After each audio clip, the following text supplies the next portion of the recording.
अनन्या आगे कुछ सोच ही नहीं पाई, क्योंकि वे तीनों लड़के उसके ऊपर भूखे भेड़िए की तरह टूट पड़े थे। अनन्या मदद के लिए चिल्लाती रही और वे उसे नोचते घसीटते रहे। कुछ ही पलों में अनन्या की सहन शक्ति ने जवाब दे दिया और वह बेहोश हो गई। अनन्या एक गरीब लड़की थी।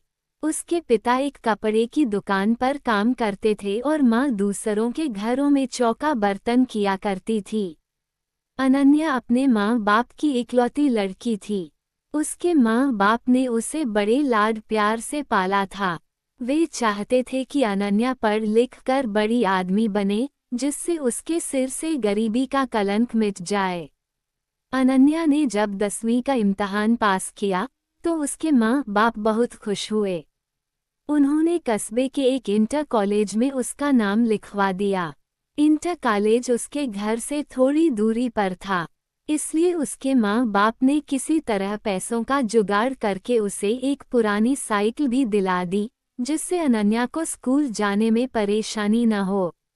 अनन्या जब साइकिल पर बैठकर स्कूल जाती तो उसे लगता जैसे वह आसमान में उड़ रही हो। यह उसका बहुत पुराना सपना था, जो उसके माँ बाप की वजह से पूरा हुआ था। इसलिए वह रोज समय से स्कूल पहुंच जाती और मन लगाकर पढ़ाई करती। लेकिन एक दिन अनन्या की जिंदगी में एक नया मोड़ आया। दोपहर का समय था। स्कूल से छुट्टी होने पर उसने अपनी साइकिल ली और घर की ओर चल पड़ी।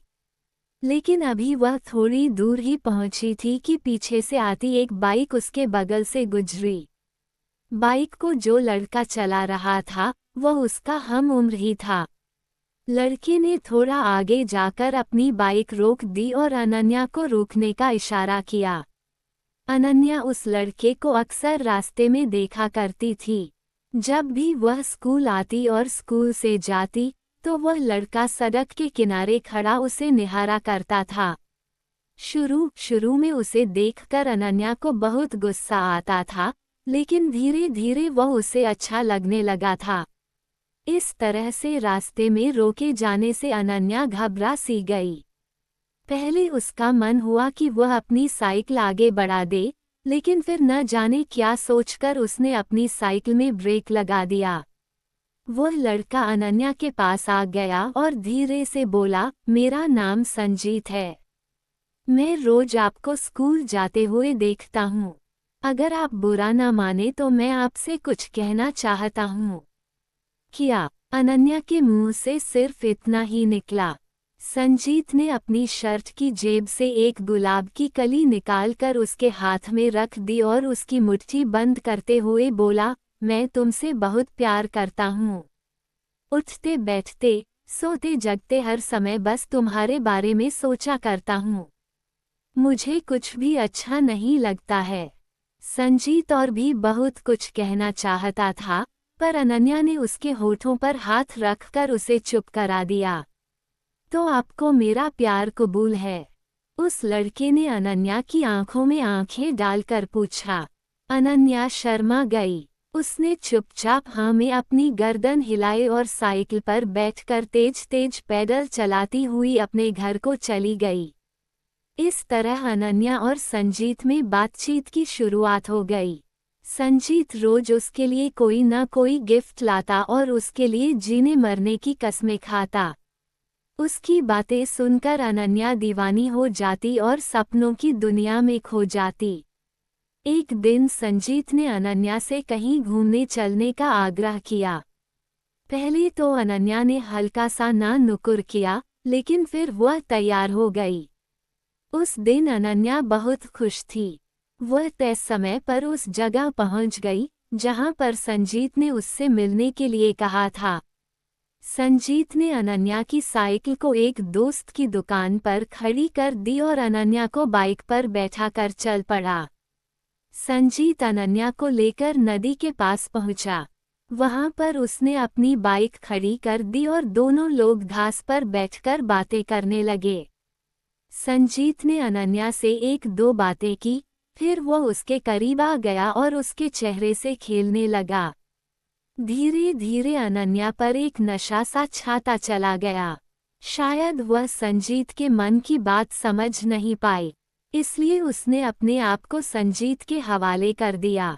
दोनों लोग एक दूसरे के प्यार में खो गए और दो जिस्म एक जान हो गए।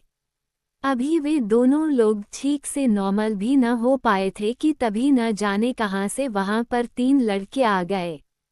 उन्हें देखकर अनन्या हक्का बक्का रह गई और जल्दी जल्दी अपने कपड़े सही करने लगी।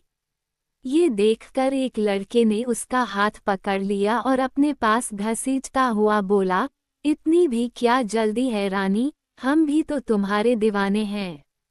थोड़ा हमारा भी तो मनोरंजन कर दो। अनन्या ने कातर दृष्टि से संजीत की ओर देखा, पर वह अनन्या की मदद करने के बजाय हंस रहा था। ये देखकर अनन्या का हृदय चीत्कार कर उठा, यानी कि यह सब संजीत की एक सोची समझी चाल थी।